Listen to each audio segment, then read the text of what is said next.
धन धन सतगुरु तेरा ही आसरा। किसी बीमारी के कारण मेरी पत्नी कुछ दिनों से कुरुक्षेत्र के एक अस्पताल में दाखिल थी। मालिक की कृपा से यथा योग्य व मौके पर सेवा तथा संभाल से उसकी बीमारी पर कंट्रोल कर लिया गया था, परंतु वह अभी तक पूरी तरह से ठीक नहीं हुई थी। दिनांक 27 सितंबर 1992 की बात है।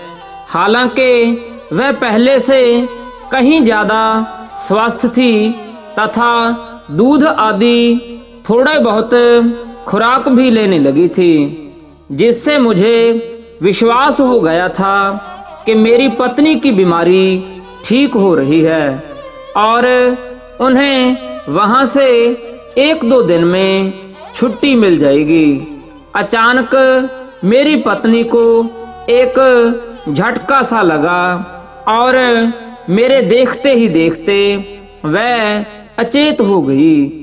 उस समय मैं वहीं पर मौजूद था। मैंने खुद उसकी नब्ज को हाथ लगाकर देखा तो नब्ज टूट चुकी थी, सांस रुक गई थी तथा शरीर ठंडा होने लगा था।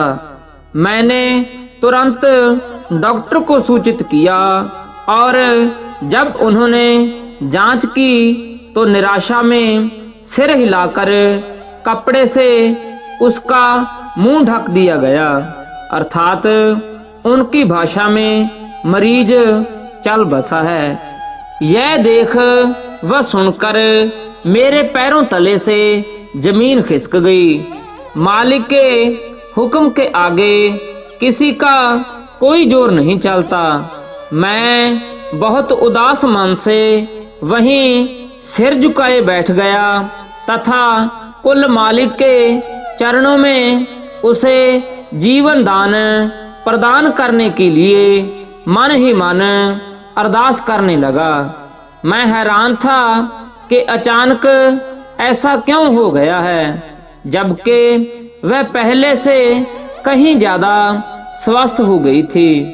कुछ देर के बाद मैंने अपनी पत्नी के मुर्दा पड़े शरीर में कुछ हरकत सी अनुभव की, पर मैंने हैरान होकर बड़े ध्यान से देखा तो वहां बेड पर उसका शरीर ऐसे कांप रहा था जैसे झाड़े के दिनों में कोई ठिठुरने लगता है। यह देखकर मैंने अपने सतगुरु पूज्य परम पिता जी के चरणों में धन धन सतगुरु तेरा ही आसरा का नारा लगाया और उसे होश में लाने की पूरी कोशिश करने लगा।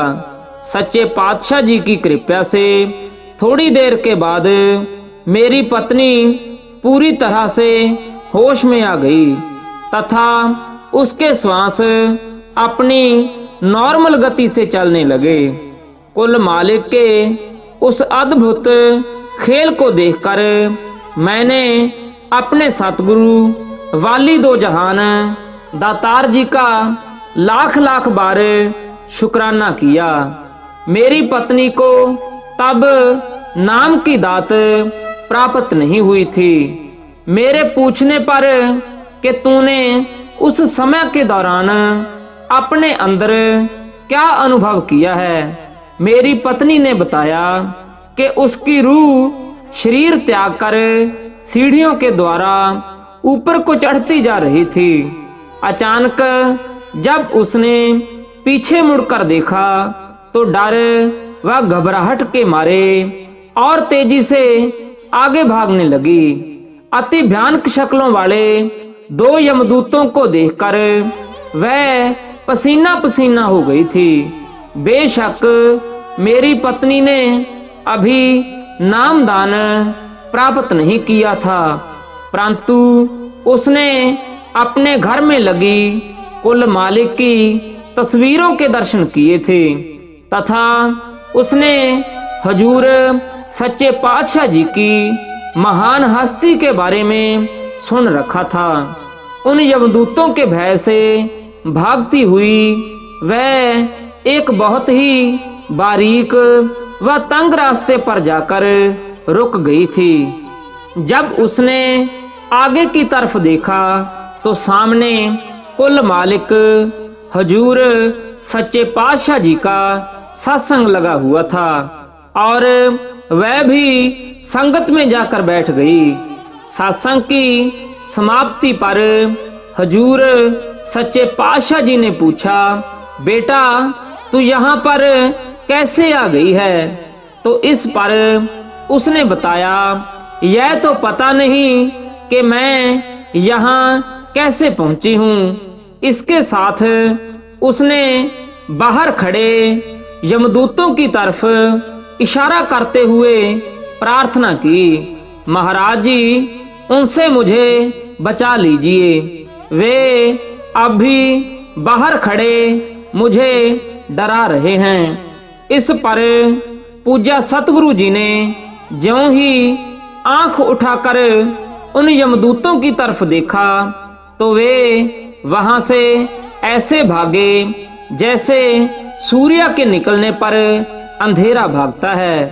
उन्होंने फिर पीछे मुड़कर भी नहीं देखा कि कोई पीछे आ रहा है या नहीं। उसके बाद पूज्य हजूर महाराज जी मुझे यह कहते हुए यहाँ पर छोड़ गए, बेटा अभी तेरी यहाँ पर कोई जरूरत नहीं है। उसने मुझे यह भी बताया कि जिन सीढ़ियों के द्वारा वह ऊपर चढ़कर गई थी उन्हीं सीढ़ियों द्वारा महाराज जी पूज्य परम पिता जी के साथ साथ वह यहाँ तक आई है।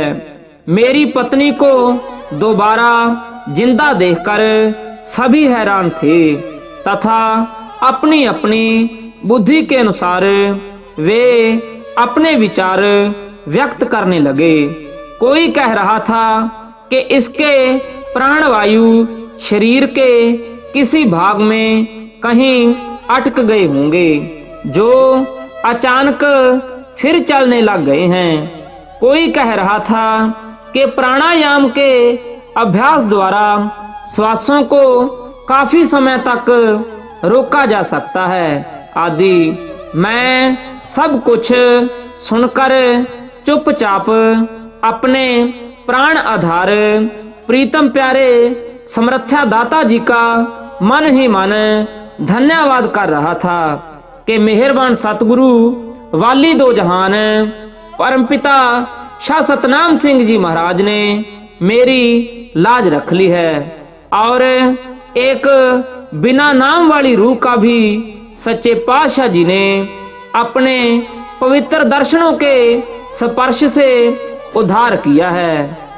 इस घटना के बाद मेरी पत्नी कुछ ही दिनों में बिल्कुल स्वस्थ हो गई तथा इसके साथ ही उसने अगले सत्संग पर डेरा सच्चा सौदा दरबार में जाकर पूजनीय हजूर महाराज जी से नामदान प्राप्त कर लिया। इस प्रकार उसने पूज्य सतगुरु जी की शरण में जाकर अपनी आत्मा का उद्धार किया। धन धन सतगुरु तेरा ही आसरा, धन धन सतगुरु तेरा ही आसरा। मेरा भांजा पंजाब बिजली बोर्ड का कर्मचारी है। पहले वह किसी अन्य बाहरी ढंग से ईश्वर को मानता था, परंतु एक दिन जब उसने दरबार में आकर पूजनीय परम पिता जी का सत्संग सुना तो मालिक की मेहर से सत्य असत्य का निर्णय हुआ और वास्तविकता की समझ आ गई। सच्चे पातशाह जी की मेहर से उसे नामदान प्राप्त हो गया। यहाँ तक कि उसे अपने प्यारे सतगुरु जी पर इतना दृढ़ विश्वास हो गया कि उसे परम पिता जी के दर्शन होने लगे। कुल मालिक की रहमत के नज़ारों का आनंद तथा अंदरूनी नूरानी दृश्य उस पर प्रकट होने लगे, जिस पर वह अक्सर ही कह देता कि मैंने नाम पहले क्यों ना ले लिया। बिना नाम के अब तक की सारी आयु व्यर्थ ही गंवा ली है। अर्थात उस पर मालिक की इतनी दया मेहर हो गई कि वह हर वक्त मालिक की खुशी में मगन रहने लगा। सन 1984 की घटना है। एक दिन वह बिजली के एक खंबे पर चढ़कर कोई नुक्स दूर कर रहा था। बिजली की सप्लाई चल रही थी। मालिक के प्रेम नशे में मगन उसे यह ध्यान नहीं रहा कि पहले सप्लाई बंद कर दे, यानी ट्रांसफार्मर से स्विच काट दे। तारों में तो करंट था ही, इसलिए उसने ज्यों ही तार को अपने हाथ में लिया तो बिजली ने उसी वक्त उसे पकड़ लिया और वह तार के साथ ऊपर ही लटक गया। लगभग 1-1.5 सेकंड वह उसी प्रकार लटकता रहा। उसके बाद वह अपने आप जमीन पर गिर गया। उसके साथी डर गए कि वह अब नहीं बच सकता। एक तो एलपी का करंट और दूसरा इतनी ऊंचाई से जमीन पर गिरना, इसलिए उसका बचना असंभव था। प्रेमी तो बिल्कुल ही बेहोश था। फिर भी उसके साथियों ने उसके शरीर की मालिश करनी शुरू कर दी। मालिक की कृपा से थोड़ी देर के बाद उसके शरीर के अंदर हरकत सी होने लगी और श्वास क्रिया भी शुरू हो गई, जो पहले बंद हो चुकी थी। मुझे उसके उस एक्सीडेंट का पता चला तो मैं भी उसके गांव में उसका पता लेने के लिए गया। उसने मेरे सामने उस दुर्घटना के बारे में इस प्रकार बताया। ज्यों ही बिजली के करंट ने मुझे पकड़ लिया तो कुल मालिक परमपिता जी ने तुरंत वहां पहुंचकर अपना सहारा प्रदान करते हुए मुझे बाजू से पकड़कर बड़े आराम से जमीन पर लिटा दिया और मेरा सिर अपनी गोद में ले लिया। 20-25 फुट की ऊंचाई से गिरना तथा बिजली का करंट लगना, फिर भी परमपिता जी ने मेरे शरीर पर कोई खरोंच तक भी लगने नहीं दी। जब कुल मालिक स्वयं ही अपने प्रेमी के सहायक हों तो फिर उसे क्या हो सकता है। इस बात को लेकर उसके साथी तथा अन्य सुनने देखने वाले लोग हैरान रह गए थे। आखिर उन्होंने अपनी जुबान से खुद यह बात कही कि सतगुरु ने स्वयं ही अपने प्रेमी की रक्षा की है।